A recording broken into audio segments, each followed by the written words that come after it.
Work ethics, work discipline அப்படிங்கிறது யாரும் நம்மளை பார்க்குறாங்க இல்லை யாரும் நம்மளை கேட்பாங்க அப்படின்ற ஒரு விஷயம்லாம் இல்லாமல் யார் பார்த்தாலும் கேட்டாலும் கேட்கலனாலும் தனக்கு சொல்லப்பட்டிருக்க வேலை எது சரின்னு தோணுதோ அது சரியாக செய்கிற ஒரு விஷயம் இருக்கு இல்லையா.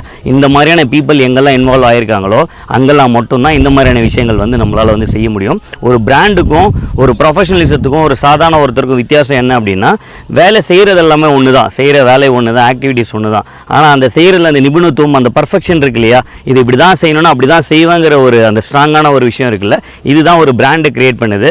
ஒரு இண்டிவிஜுவலாகவுமே நம்மளும் ஒரு பிராண்டு தான். எப்போ நம்ம பிராண்ட் ஆகிறோம் அப்படின்னா, ஒரு வேலையை நம்ம செய்கிறோம், இந்த ஒர்க் இப்படி தான் செய்யணுங்கிற மாதிரி ஒரு டிசிப்ளினோட ஒர்க் பண்ணுறோம்னா நம்மளுமே ஆஸ் அன் இண்டிவிஜுவல் ஒரு பிராண்டாக வந்து நம்ம மாறுறோம். ஸோ அந்த மாதிரி தான் இதை வந்து நான் பார்க்கும்பொழுது full and full fabrication construction, நிறைய இடத்துல வெல்டிங்ஸ் இருக்கும், நிறைய இடத்துல கட் பண்ணி ஜாயின் பண்ணியிருப்பாங்க, ஒவ்வொரு இடத்துலையுமே அதுக்கான ப்ரொசீஜர் படி ஒர்க் பண்ணியிருக்காங்க. அப்படின்னா இந்த மாதிரியான கன்ஸ்ட்ரக்ஷன் ரொம்பவும் சேஃப்டியாக இருக்கும். ஏனோ தானோன்னு யாராவது இந்த இடத்துல வேலை செஞ்சிருந்தாங்கன்னா கண்டிப்பாக it may lead to an accidents. எங்கெங்கெல்லாம் வந்து இந்த மாதிரியான ஒர்க்ஸ் வந்து கஷ்டமான சுச்சுவேஷனில் பண்ணியிருக்காங்களோ அந்த எல்லா இன்வால்வ் ஆகிருக்கக்கூடிய அந்த ஒர்க்மென்ஸ் இருக்காங்க பார்த்தீங்களா, டெக்னீஷியன்ஸ், அவங்களுக்கு வந்து என்னோட சல்யூட். Thank you very much.